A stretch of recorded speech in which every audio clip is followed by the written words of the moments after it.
राजा राम पतित पावन सीताराम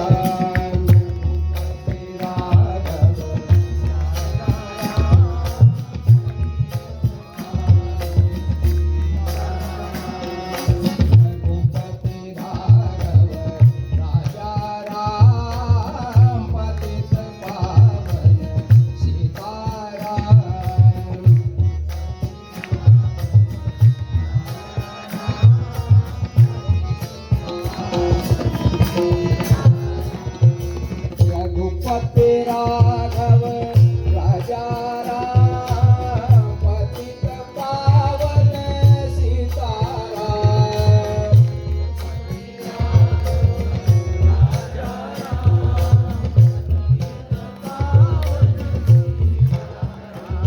कीर्तनासी नर हो तुम्ही जागा कीर्तनासी नर हो तुम्ही जागा कीर्तनासी नर हो तुम्ही जागा आणि कीर्तनासी नर हो तुम्ही जागा. तुम्ही विचार कराल की भजन करता करता एकदम काय बुवाचा छान बोलत आहे. मुद्दाम सांगतोय की 4 पादामध्ये सांगितलं की कीर्तनासी नर हो तुम्ही जागा. 4दा तेच म्हटलं. त्याचा भाव काय आहे? कीर्तनासी नर हो तुम्ही जा. आगा नर हो पहिल्याचा अर्थ आगा नर हो तुम्ही कीर्तनासी जा. दुसरं कीर्तनासी नर हो तुम्ही जागा म्हणजे जागा पाहून व्यवस्थित बसा. इथे बसण्याची सोय खूप उत्तम आहे म्हणून तुम्ही बसताय ते बरोबर आहे, नाहीतर खांब पाहून लोक बसतात. आणि तिसरं कीर्तनासी नर हो तुम्ही जागा म्हणजे झोपू नका, जागा.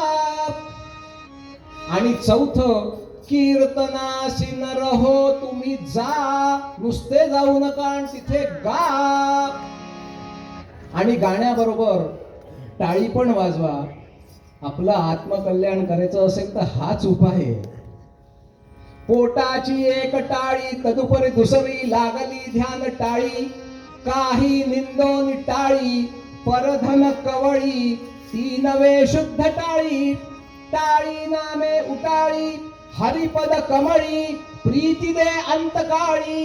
ती टाळी वाजवावी विबुध जन तुम्ही वाजवा रम्य टाळी. दिगंबरा दिगंबरा दिगंबरा श्रीपाद वल्लभ दिगंबरा.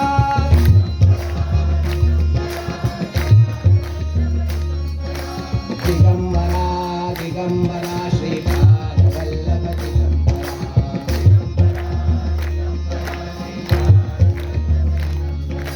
दिगंबरा दिगंबरा श्रीपाद वल्लभ दिगंबरा.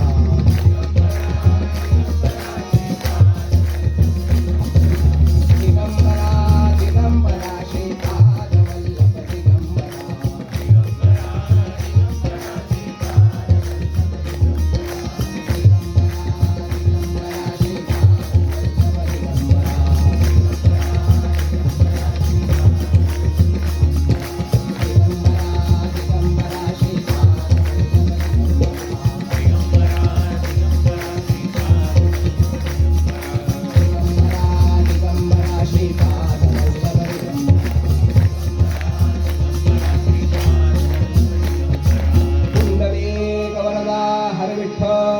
दत्तात्रेय जनार्दन श्री एकनाथ सद्गुरुविनायक महाराज की जय.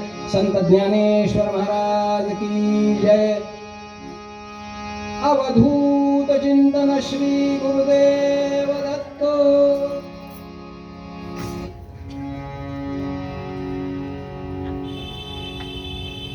याच्यासाठी केला होता अट्टहास. हा अट्टहास, ही जिद्द शेवटचा दिवस गोड व्हावा याकरता कुणी केला?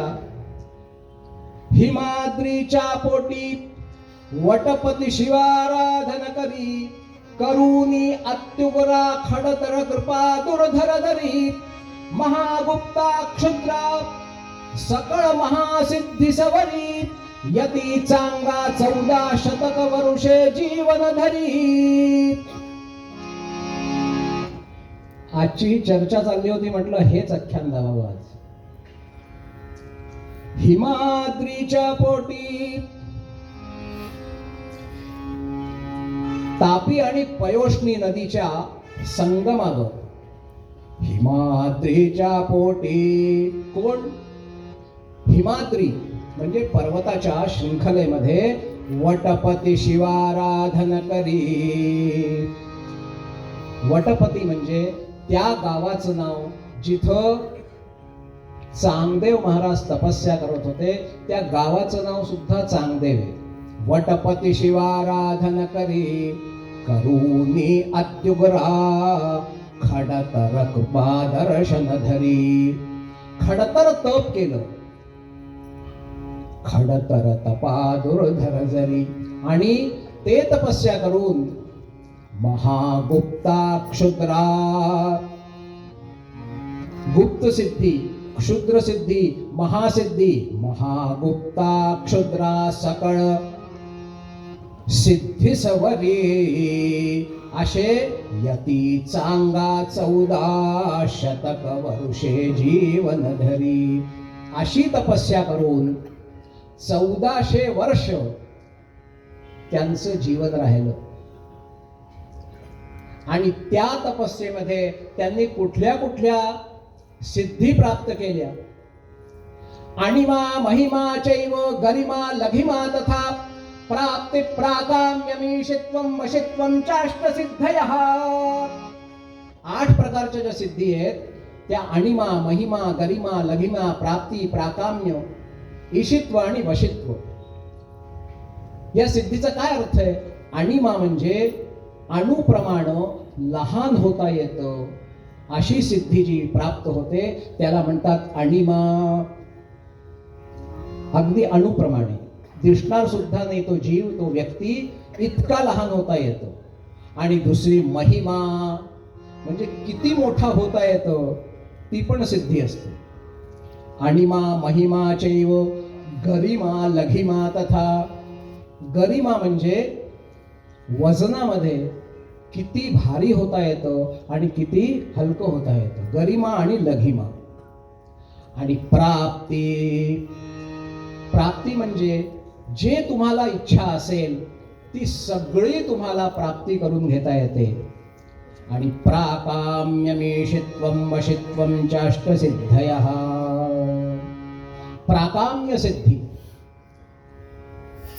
म्हणजे जे काही या तलावर किंवा दुसऱ्या तलावर असेल ते सगळं प्राप्त करून घेता येतं. वशित्वम म्हणजे वश करता येतो कुणालाही.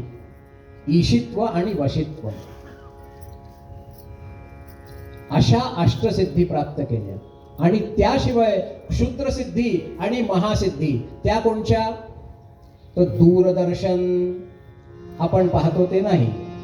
संजयनी महाभारत जसं पाहिलं ते दूरदर्शन आणि दूरश्रवण दोन्ही सिद्धी आहेत. लांबचं दिसतं सुद्धा, लांबचं ऐकू येतं सुद्धा. आणि इच्छामरण जे की भीष्म पितामहांना प्राप्त होतं. मनोजव ऊर्मी परकाया प्रवेश तो शंकराचार्यांनी केला होता. परकायेत प्रवेश होऊन आपलं काम हे करून घेता येतं. त्यांनी ज्या वेळेला चर्चा चालली होती, वादविवाद चालला होता, शास्त्रार्थ चालला होता, त्यावेळेला जेव्हा कामशास्त्राची चर्चा सुरुवात झाली तेव्हा शंकराचार्यांनी तिथून आपली काया सोडली आणि अमरू नावाच्या राजाच्या कायेमध्ये प्रवेश करून आणि मग शास्त्रार्थ केला होता कामशास्त्रावर. तेव्हा परकाया प्रवेश. आणि अनुर्मी म्हणजे शीत उष्ण ह्यापेक्षा कुणालाही तो शीतही बाधा होत नाही आणि उन्हाचीही बाधा होत नाही, अशी सिद्धी प्राप्त असते. त्याशिवाय त्रिकाल दर्शन, भूत भविष्य वर्तमान सगळं ज्यांना पाहता येतं असं त्रिकाल दर्शन असतं. त्याशिवाय जलस्तंभन, जलस्तंभित करता येतं. वायुस्तंभित करता येते, अग्निस्तंभन करता येते, मनोजवम अशा सगळ्या सिद्धी त्यांनी प्राप्त केल्या आणि प्राप्त करून सगळीकडे चतुर्दिक त्यांची ख्याती पसरली होती. तापीच्या तटी पुण्यनाम नगरी धन्या सदा पावनी राहे तो यती चांग देव परवा शिष्या सवे घेऊनी. शिष्यांना घेऊन कुठे राहत होते? तापीच्या तटी पुण्यतांब धरणी. पुण्यतांब नावाचं गाव आहे, तुम्हाला माहिती असेल, महाराष्ट्रातच आहे. पुणतांबेकर असतात अण्णा. ते पुण्यतांब जे गाव आहे त्या गावात तापीच्या तटी पुण्यतांब धरणी धन्या सदा पावनी राहे तो यती चांग देव परवा शिष्या सवे घेऊनी. योगी सिद्धासे शवा उठवितो संजीवनी प्रेरुनी. आपल्या संजीवनी विद्येनं त्या क्षेत्रातील जी प्रेत म्हणजे ज्यांचा देह हा जायचा, आत्मा चालली जायची, फक्त देह राहायचा, अशा लोकांना आपल्या संजीवनी विद्येनं ते जिवंत करीत होते. योगी सिद्ध असे शवा उठवितो संजीवनी प्रेरुनी. आणि मग जवळपासचे लोक ते सगळे प्रेते रचुनिया ठेवी तया पुढुनी. जवळपासचे सगळे लोक प्रेत आपली घेऊन यायचे.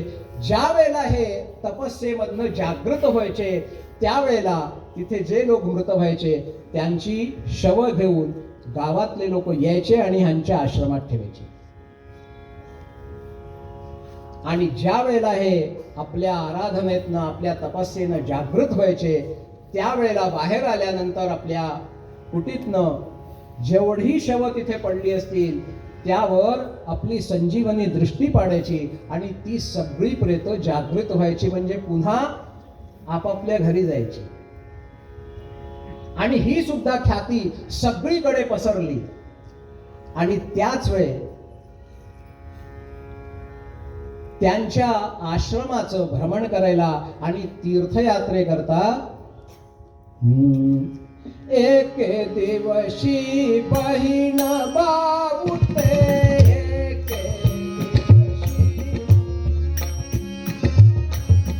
बहीण भाऊते तीन आश्रमस्थ शवराशी पाहुनी त्याही अति अति दीन वाटे दृष्टी सफार पुणे यते मनी झाले देव पुणे झाले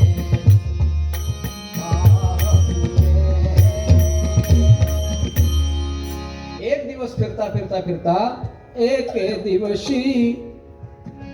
दिवस बहीण भाऊते तीन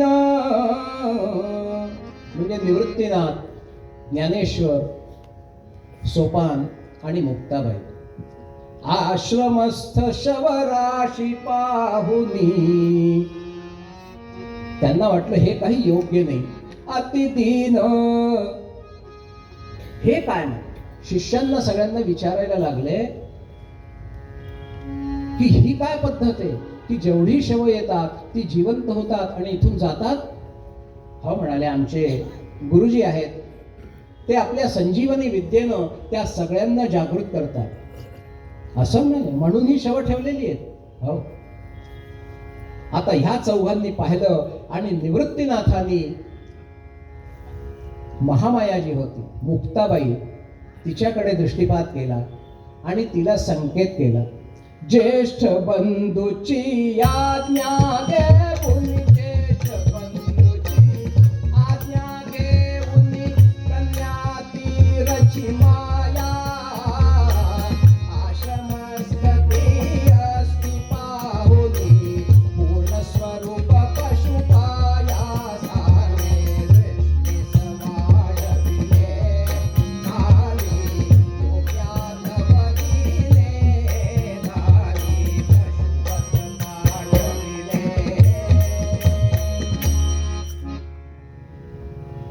निवृत्तीनाथांनी संकेत केला आणि मुक्ताबाईंनी काय केलं, तिथे काही हाडं पडली होती.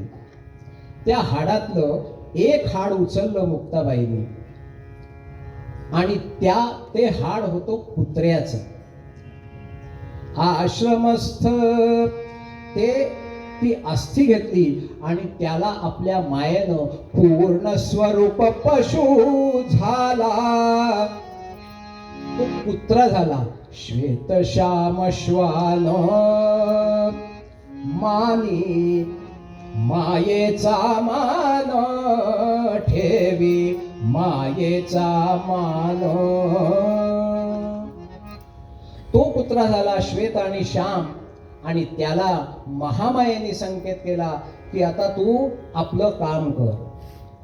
आणि तो कुत्रा ती जेवढी शव ठेवली होती त्याच्या भोवताली फिरायला लागला.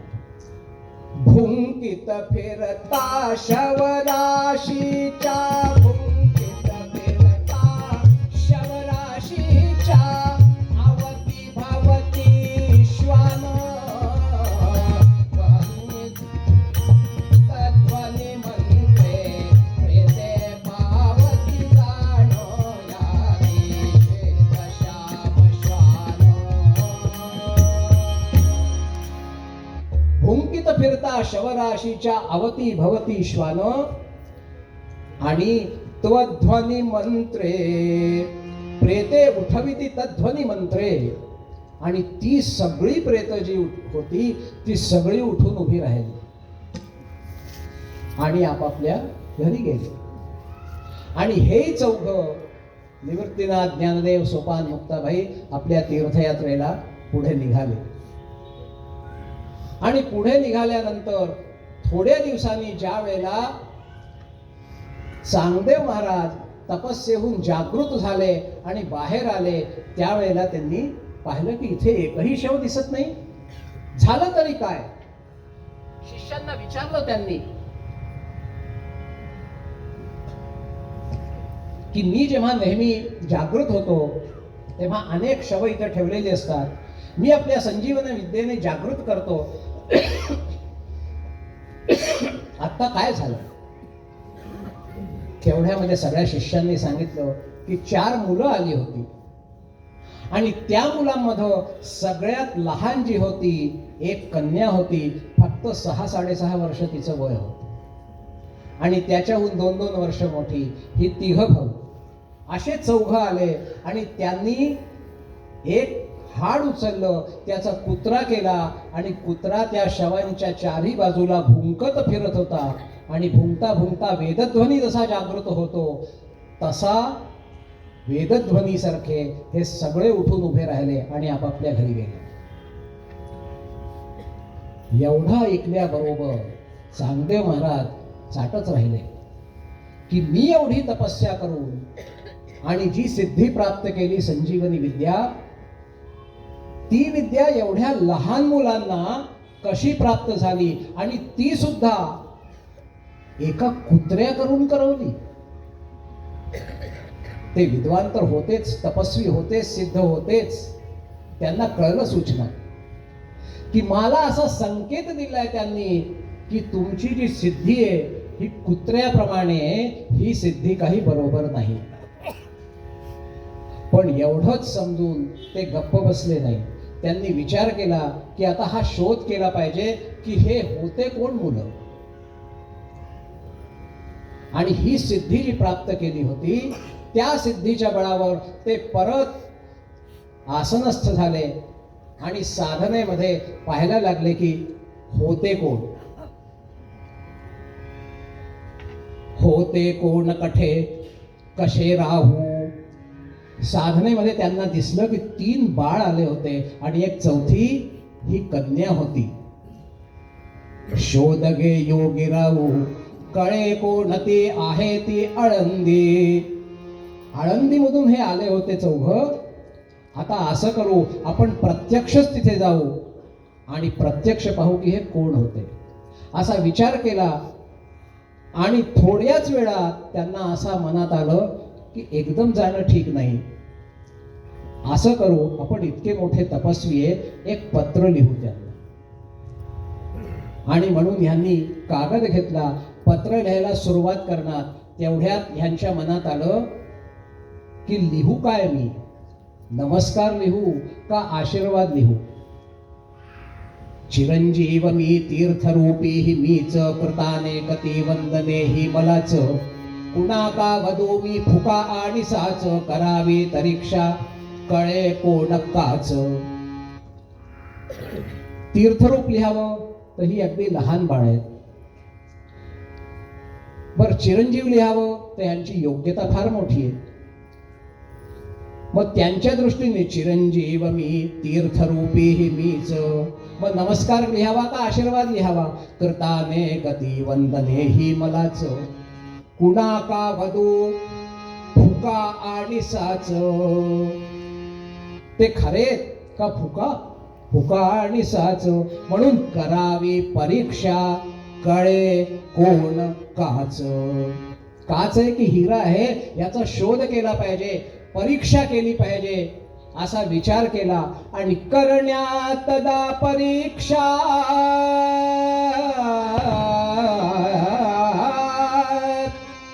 करण्यात दा परीक्षा. कागद संपूर्ण धाडिला कोरा.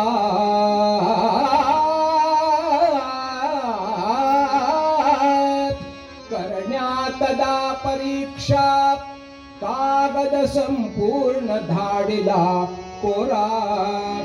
धवलगिरी उचलाया, हाती घे मूढ तो जणू दोरा.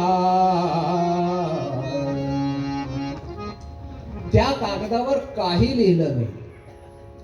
कागद संपूर्ण धाडिला कोरा. पण त्यांना हा विचार आला नाही की मी कोणाला हा कोरा कागद पाठवतोय. धवलगिरी उचलाया. धवलगिरी म्हणजे हिमालय. उचलाया त्याला उचलण्यासाठी हाती घे मूढ जो जणू दोरा. हो दोऱ्याने जर उचललं म्हणजे प्रयत्न केला तर उचललं जाईल का हिमालय पर्वत? शक्य नाही.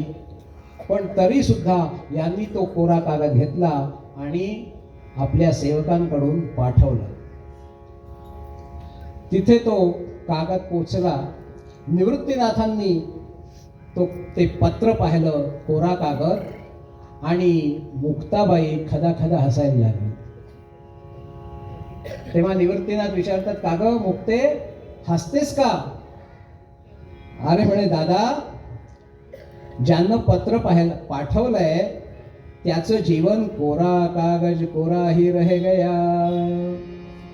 ते कोरा कागद पाठवलंय. 1400 वर्ष त्याने तपस्या केली आणि अजून सुद्धा तो कोराच राहिला.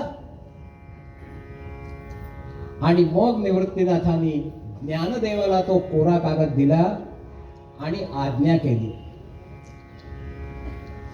की निवृत्तीनाथान म्हणाले की ज्ञानदेवा, अरे याचं उत्तर तुला लिहायचंय. निवृत्ती म्हणे ज्ञाना, कागद संपूर्ण धाडिला कोरा.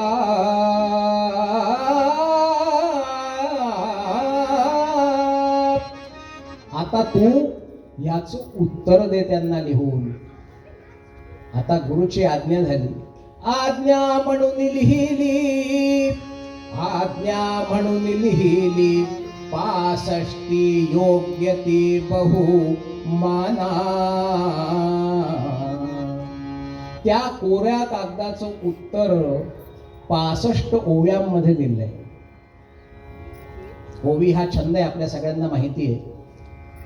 आणि त्या 65 ओव्यांमध्ये लिहून ते पत्र पुन्हा चांगदेव महाराजांजवळ पोचलं. त्याच्यात काय लिहिलं होतं? स्वस्ती श्री वटेषु, जो लपोनी जगदा भासू. स्वस्ती श्री वटेषु. वटेषु म्हणजे वटेश्वर. यांना वटेश्वर म्हणत होते चांगदेवाला. आणि वटेश्वर शंकराचंही नाव आहे. हे शंकराचे भक्तही होते म्हणून त्यांनाही स्मरण केलं आणि वटेश्वराला संबोधन केलं. स्वस्ती श्री वटेषु, जो लपोनी जगदा भासू. पूर्ण प्रकाशू आत्मदेव आत्मस्वरूपी.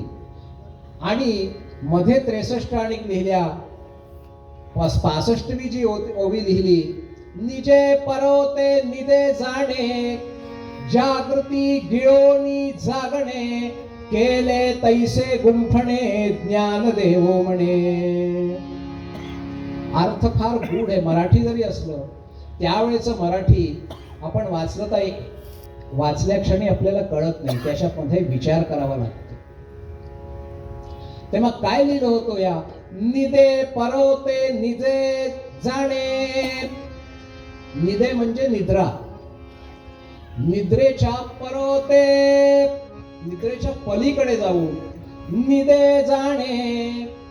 काय भावे की निद्रेच्या पलीकडे जाऊन निद्रेला जाणणं. आणि जागृती गिळोनी जागणे.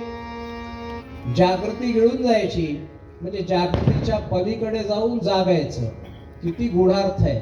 जागृती गिळोनी जागणे आणि म्हणून केले तैसे गुंफणे ज्ञान देवो म्हणे. म्हणून ते प्रकट केलंय मी तुला. काय सांगितलं होतं त्याच्यात की जागृती, स्वप्न आणि सुषुप्ती या 3 अवस्था असतात माणसाच्या. मग निदे परवते निजे जाणे, निद्रेच्या पलीकडून निद्रा घे, जागृती गिळोनी जागणे आणि त्या स्वरूपाला म्हणजे जागृती, सुषुप्ती आणि स्वप्न या तिन्हीच्या पलीकडे जाऊन म्हणजे आत्मस्थिती प्राप्त करणं, ज्याला तुर्यावस्था म्हणतात. म्हणून केले तैसे गुंफणे ज्ञानदेवो म्हणे. अशा सगळ्या गूढ अर्थाच्या 65 ओव्या लिहून पाठवल्या. पण त्या 65 ओव्या वाचल्या, फक्त शब्दार्थ जरी कळला असला तरी गूढार्थ काही कळला नाही. का कळला नाही? कारण जोपर्यंत माणसात अहंकार असतो तोपर्यंत किती पण विद्या असली आपल्याजवळ तरी ज्ञान नसतं. आणि ह्यांना तो अहंकार होता. अहंकार ज्या मानसीचा जिरेना तया ज्ञान हे अन्न पोटी विरेना. जिने मक्षिका भक्षिली जाणवेची तया भोजनाची रुची प्राप्त कैची. कुंडली गवरदा हरी विठ्ठल. अहंकार ज्या मानसीचा जिरेना तया ज्ञान हे अन्न पोटी विरेना. म्हणतात ना, अहंकार की मक्खी जिसने निगलली, ज्यानं अहम रूपाची माशी गिळली त्याला अन्न ते विरेना. ज्ञानरूपी जे अन्न असतं ते काही पचत नाही. मग जिने मक्षिका भक्षिली जाणीवेची तया भोजनाची रुची प्राप्त कैची. ती उलटी होणारच. माशी आत गेल्यानंतर आपण जे काही जेवलेलो असो ते उलटी होऊन बाहेर येईल. तसं झालं चांगदेवाचं. त्या 65 ओव्या फक्त वाचल्या पण त्याचा गूढार्थ काही कळला नाही. आता काय करायचं?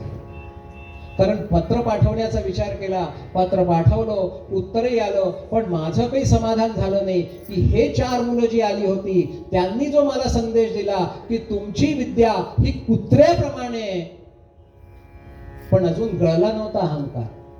म्हणून यांनी विचार केला की आपण प्रत्यक्ष गेलं पाहिजे. आणि तेवढ्या पैठणाहून काही ब्राह्मण आले आणि ते चांगदेव महाराजांच्या आश्रमात आले. त्यांना बसवलं, ब्राह्मणांचं सत्कार केला आणि त्यांना विचारलं की अशी अशी 4 लोक आले होते, तुम्ही ओळखता का? हो म्हणाले, आम्ही छान ओळखतो. आणि त्यांनी ह्या 4 भावांचं वर्णन चांगदेव महाराजांसमोर केलंय.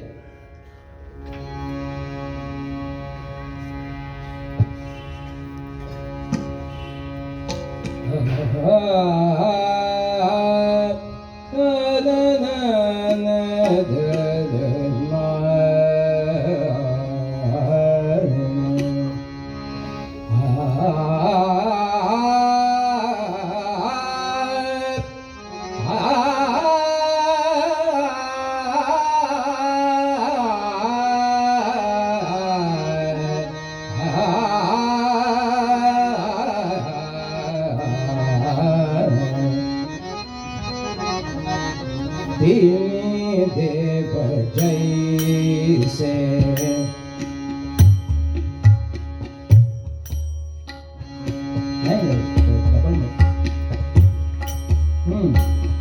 दीनी देव जैसे पराक्रमीचे ठसे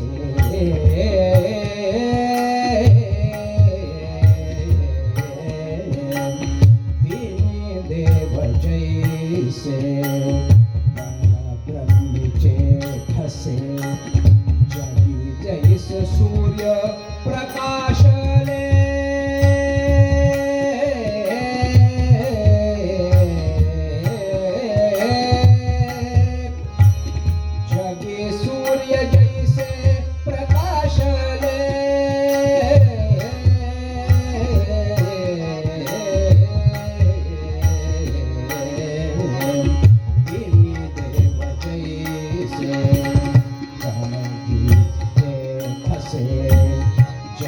सूर्य जैसे प्रकाशले प्रकाशले प्रकाशले धन्य तो निवृत्ती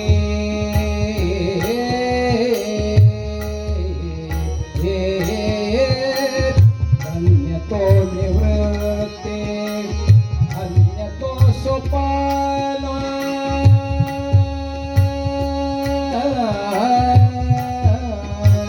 धन्य तो निवृत्ते धन्य तो सोपान धन्य तो निधान ज्ञान देव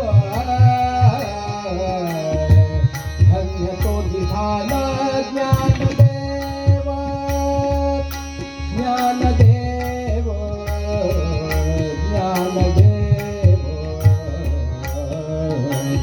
देव जैसे पराक्रमीचे ठसे जगी सूर्य जैसे प्रकाशले प्रकाशले प्रकाशले प्रकाशले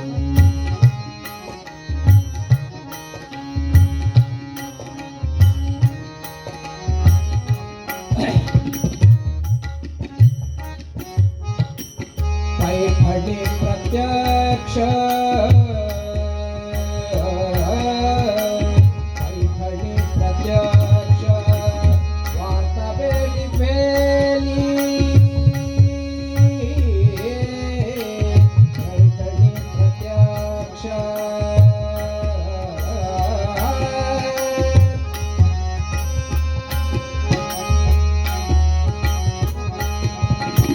महिषीपुत्रा महिषीपुत्रा वेद बोलविले महिषीपुत्रा महिषीपुत्रा जगी सूर्य ऐसे दीनी देव जैसे जगी सूर्य जैसे प्रकाशले प्रकाशले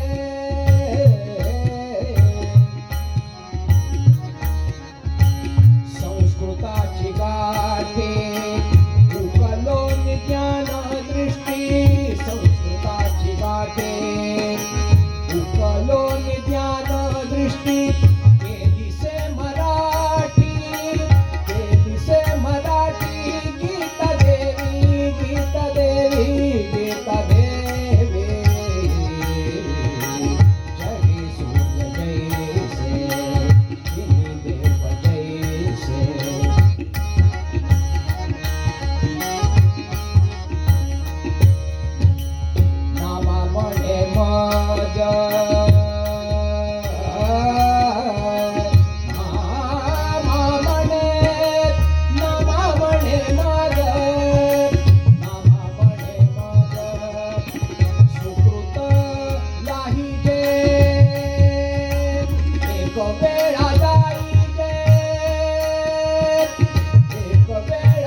त्या ब्राह्मणांनी चांगदेव महाराजांना वर्णन करतायत ह्या चौघा भावांचं. किती सामान्य बालके नाही आहे, तुम्ही जसा विचार करताय तसं नाही. या तिन्ही देव जैसे परब्रह्मीचे ठसे, जगी सूर्य जैसे प्रकाशले. जसा सूर्याचा प्रकाश असतो ना, तशा या भावंडांचा प्रकाश आहे. ही सामान्य बालके नाही आहे. प्रत्यक्ष ब्रह्मदेव, महाविष्णू आणि शंकर ह्या तिघांचा अवतार आहे ते तिघ. आणि चौथी चित्कला माया आहे. त्यांचं वर्णन सगळं करतायत की कसे ते. धन्य तो निवृत्ते, धन्य तो सोपान, धन्य तो निधान ज्ञान देव. त्यांची किती किती धन्य कामं केली आहेत त्यांनी. प्रत्यक्ष पैठणी दिधली परीक्षा. पैठणांच्या ब्राह्मणांसमोर यांची परीक्षा झाली आहे. आणि वेद बोलविला महिषी पुत्रा. रेड्याकडून वेद बोलवला यांनी. ही सामान्य बालके नाही आहेत. आणि सांगू, संस्कृताची गाठी उकलोनी ज्ञान दृष्टी. संस्कृतामध्ये श्रीमद भगवद्गीता होती, ती सामान्य लोकांना कळत नसे म्हणून 9000 ओव्यांची केली से मराठी गीता देवी. नामा म्हणे मज सुकृत लाहिजे. त्यांचं दर्शन मिळणं याच्याकरता सुद्धा सुकृत पाहिजे. म्हणून एक वेळा जाईजे अलंकापुरी. म्हणून महाराज तुम्हाला प्रार्थना आहे की एक वेळेला तरी तुम्ही अलंकापुरीला जा आणि मग त्यांची ख्याती आणि त्यांचं दर्शन घ्या, म्हणजे त्यांची वास्तविकता तुम्हाला कळेल असं ते ब्राह्मण सांगतायत. आणि त्यांची बातमी ऐकून आणि ह्यांचं मन पक्क झालं चांगदेव महाराजांचं की आता मला आळंदीला गेलं पाहिजे. आता गेलं पाहिजे म्हणजे कसं गेलं पाहिजे. मी इतका मोठा तपस्वी. म्हणून त्यांनी केलं काय की मदवश चेतन सारे. त्यांनी सिंहाला आपलं वाहन केलं. आपण सुद्धा वाहन वापरतो. आधी सगळे सायकलनी जायचे, ऑफिसला सुद्धा सायकलनी जायचे. आता कोणी जातं का सायकलनी? पैसा आला सगळ्यांना. मग मोटरसायकल, स्कूटी, कुठं लग्नाला जायचं असलं तर कार, मग आपली श्रीमंती गाजवायची असेल तर मोठी कार, असं सगळं वाहन वापरतात. मग ह्यांची पण श्रीमंती यांना गाजवायची होती आपल्या तपस्येची आपल्या. म्हणून यांनी काय केलं, सिंहाला केलं वाहन आणि त्याच्यावर चाबूक केलं काळ्या सर्पाचं आणि त्याच्यावर आरूढ झाले. तीक्ष्ण भ्रुकुटी भस्मी योगीश्वर तो गगनगामिनी दिसला.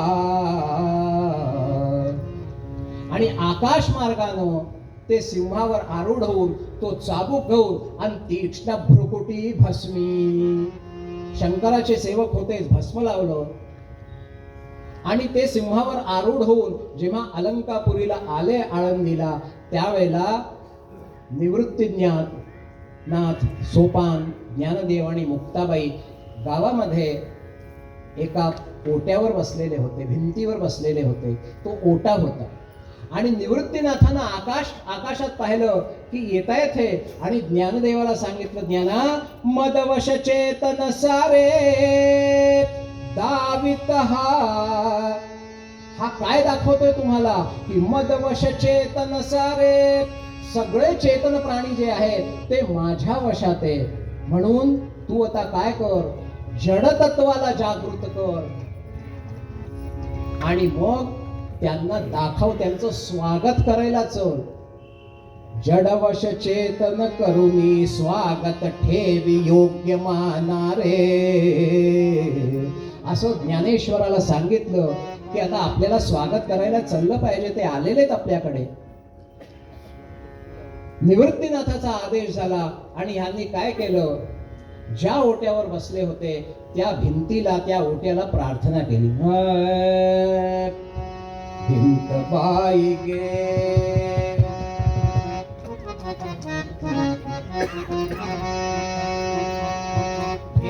बाई गे उठ लवकरी बाई गे उठ लवकरी ईश्वरांश तो धडकरी चला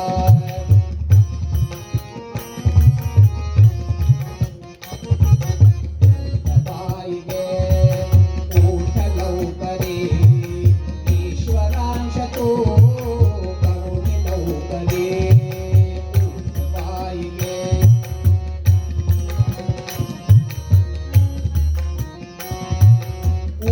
लवकरे बदलुनी कुशी लवकरे बदलुनी कुशी ईश्वरांश तो चलही धडकरी भिंत बाई गे उठ लवकरी ईश्वरांश तू ईश्वरांचा अंश आहे ना मग झडकरे चला झडकरी उठ उठ लवकरे बदलुनी कुशी अरे ते आलेले त्यांचं स्वागत करायला चलणार नाहीस का आणि अमृत स्पर्शा करुनी ज्ञान रवी स्पर्शाने त्यागुनी जड तत्व भित्ती बाष्प समा गगनी गेली गमली कादंबिनी योग्य राजिता श्यामा ज्ञानदेवाचा स्पर्श झाला त्या भिंतीला ज्ञान रवी म्हणजे सूर्य सूर्याच्या स्पर्शानं म्हणजे आपण जल ठेवलेलं असलं आणि सूर्याचं जे दिव्य तेज पडलं तो प्रकाश पडला की ते जलतत्व वर बाष्परूपात जातं तसं ह्या ज्ञानरूपी रवीचा स्पर्श झाला त्या भिंतीला आणि जडतत्व जलतत्वाप्रमाणे ते चालायला लागलं ज्ञान रवी स्पर्शाने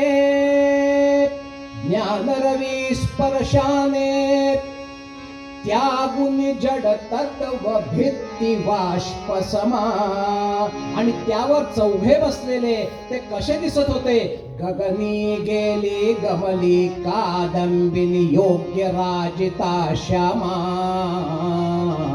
जणू की काय कादंबिनी सारखं त्या मेघमालेवर 4 हंस बसलेले असं दृश्य सगळ्यांना दिसत होतो गगनगामिती दिसला आणि ती भिंत चालायला लागली चौघे जाऊन आकाश मार्गात जिथं चांगदेव महाराज होते त्याच्या वर जाऊन ही भिंत स्थिर झाली आणि त्यावेळेला सगळे अलंकापुरीतले लोक हे दृश्य बघत होते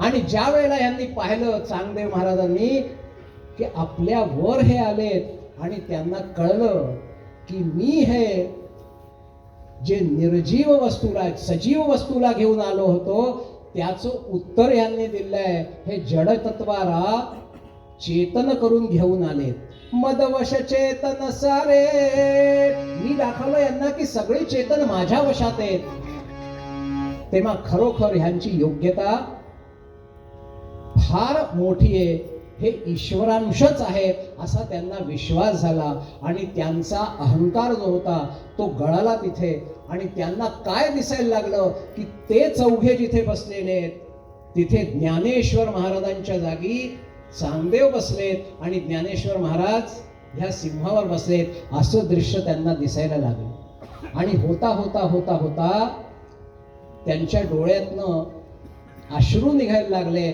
आणि त्यांना असं वाटायला लागलं की मी ह्यांच्या पंक्तीत जाऊन बसावं म्हणजे यांच्या त्या भिंतीवर जाऊन मी पण बसावं यांनी प्रार्थना केली निवृत्तीनाथाला की गुरुदेव माझ्यावर कृपा करा माझा अहंकार गेलाय आता माझ्यावर अनुग्रह करा निवृत्तीनाथ म्हणाले अजून वेळ आलेली नाही वेळ आल्यावर तुला अनुग्रह प्राप्त होईल आणि त्या दिवशीपासून 7 दिवस निवृत्ती ज्ञानेश्वर सोपान मुक्ताबाई यांच्या बरोबर चांगदेव महाराज 7 दिवस बरोबर राहिले आणि 7 दिवस त्यांना 7 युगापर्यंत असे वाटत होती कारण हे त्यांच्याशी बोलत नव्हते चौघे भाऊ फक्त ते राहत होते बरोबर आणि 7 दिवस जेव्हा पूर्ण झाले, एक दिवशी ब्राह्ममुहूर्ती, एक दिवशी ब्राह्ममुहूर्ती इंद्रायणी तटी गेला, सद्यस्नाता आद्रवाससा मुक्ता बघुनी ठेला द्याहुती, दृष्टी वावरली जडमती मुक्ता सावरले, जडमती मुक्ता सावरले. ब्राह्ममुहूर्तावर एक दिवशी ब्राह्ममुहूर्ती इंद्रायणीच्या नदीवर आंघोळ करायला, स्नान करायला चांगदेव महाराज निघाले होते.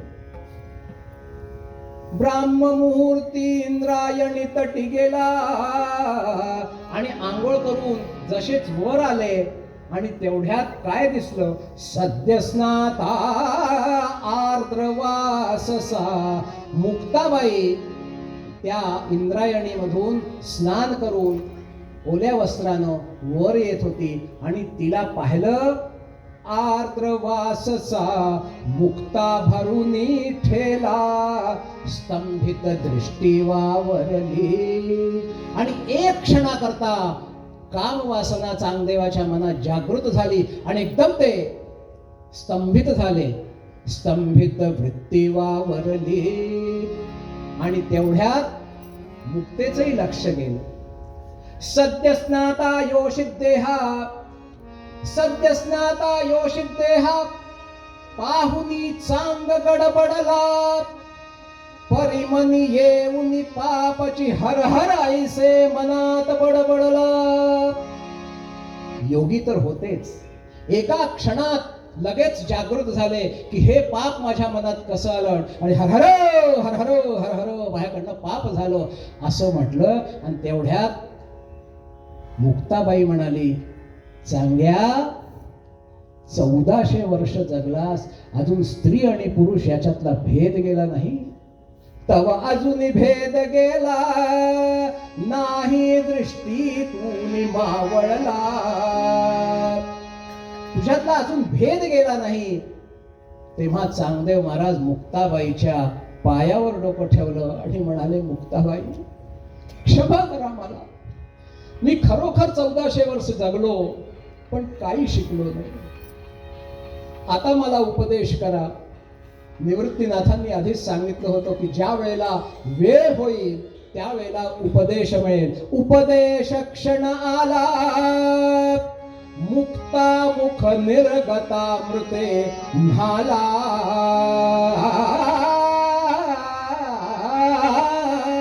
उपदेश क्षण आला, मुक्ता मुख निर्गता मृते न्हाला. त्याला मुक्ताबाईने तिथंच उपदेश केला. आणि उपदेश केल्यानंतर चांगदेव महाराज फक्त ढसाढसा रडतायत. आई, तुम्हाला उपदेश केलास पण मला अजून मन कासावीस आहे माझं, आणि 1400 वर्ष जागून जागून आता मला झोप येते. तेव्हा आई मला झोपव ग. मुक्ताबाई म्हणाली, बर बाळा, मी अनहट टाळी वाजवते आणि हृदय कमलामध्ये झोपाळा घालते. त्या झोपाळा तू अनहट टाळी ऐक आणि झोप. जो जो जो जो रे चांगया मिळवे रे स्थिती तुरया. जो जो जो जो रे चांगया मिळवे रे स्थिती तुरया. जो जो जो जो आली मोक्ताई महामाया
झोप रे तू पंचतत्वाचा पाळणा, पंचतत्वाचा हा पाळणा जो आहे ना हा पंचतत्वाचा पाळणा आहे. कर्मची दे चालना, ह्या पंचतत्वाच्या पाळण्याला कर्मानी चालवायचं आहे. आपल्या जीवनात सुद्धा हेच करायचं आहे. पंचतत्वाचा पाळणा कर्मची दे चालना, जीव असे भटक्या स्थिरवाया मिळवे रे स्थिती तुर्या, जो जो जो जो रे. 1400 वर्ष जगलास, बहुत श्रमलासी, आणि हे जगून 1400 वर्ष उपाशी राहिलात. बहुत श्रमलासी पडलासे 1400 उपवासी, आता घे खाऊ. आता तुला खाऊ देते, तो खाऊ तू खा. स्थिरवाया मिळवे रे स्थिती तुर्या, जो जो जो जो रे. आणि आतापर्यंत तू त्रिगुणात होतास, त्रिगुणावरती जाऊनी, आणि त्या त्रिगुणाच्या वर जाऊनी आत्मस्वरूपा पाहुनी, आणि मग लावून स्थिरवाया स्थिरासन लाव मिळवे रे स्थिती तुर्या, जो जो जो जो रे. या प्रकारे मुक्ताबाईंनी त्यांना उपदेश केला आणि पाळण्यामध्ये झोपवलं. अनहट टाळी वाजवून हृदय कमळामध्ये त्याला पाळणा घालून चांगल्याला झोपवलं. आणि मग निवृत्तीनाथांनी ज्ञानेश्वराला म्हटलं की ज्ञानेश्वरा, केला कृतार्थ बरवा. अजून एक काम राहिलेलं आहे. तू 65 लिहून जी पाठवली आहेस त्याचा अर्थ याला कळला नव्हता. केला कृतार्थ बरवा, शिकविला अर्थ 60 पाचाचा.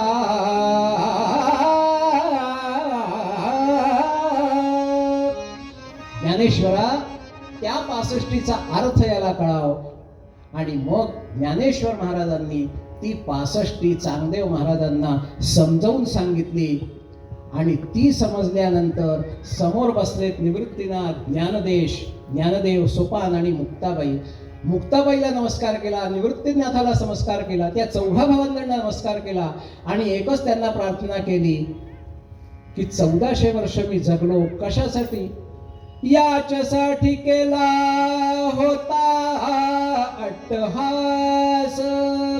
आज शेवटचा दिवस आहे माझा, शेवटचा दिस गोडवा. याच्यासाठी केला होता अट्टहास, शेवटचा दिस गोडवा.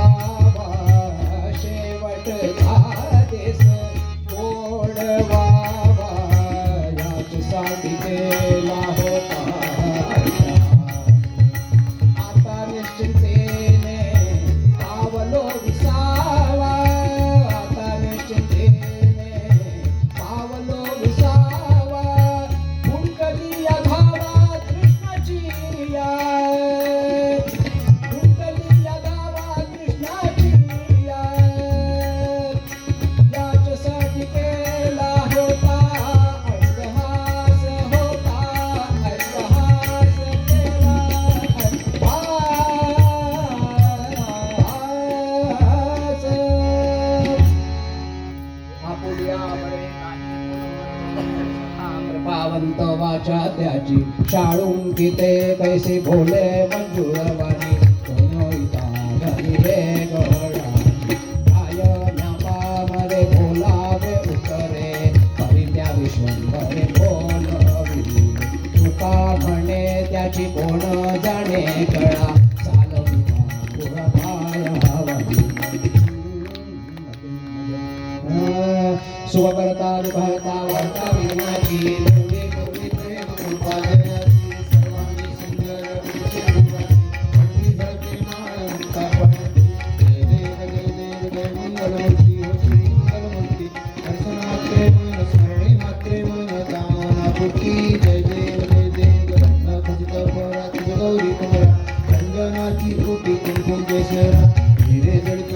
शोभत बरा, तुम्ही नको चरणी भागई.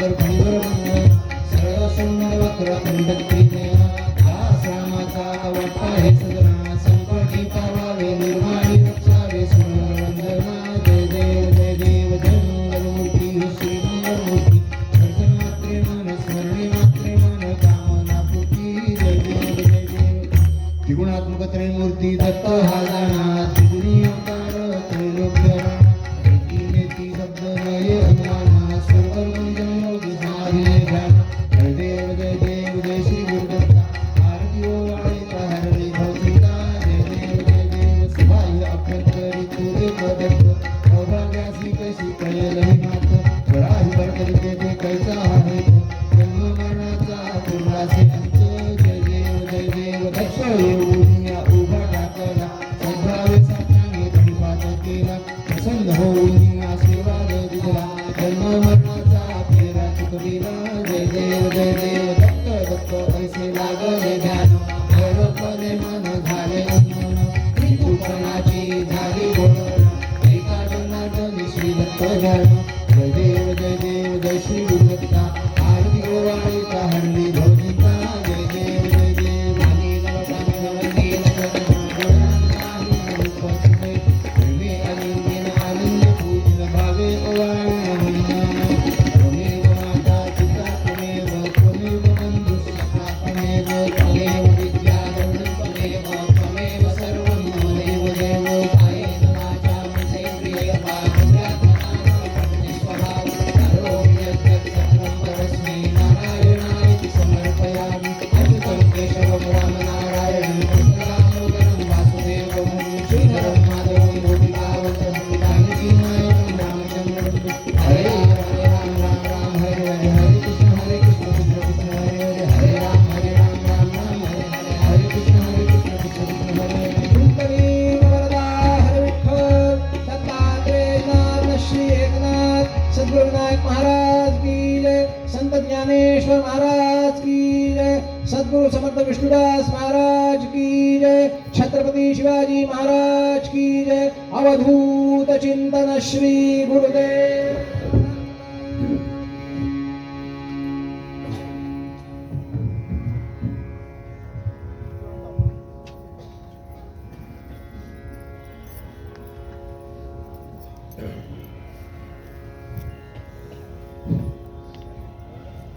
अवधूत चिंतन श्री गुरुदेव दत्त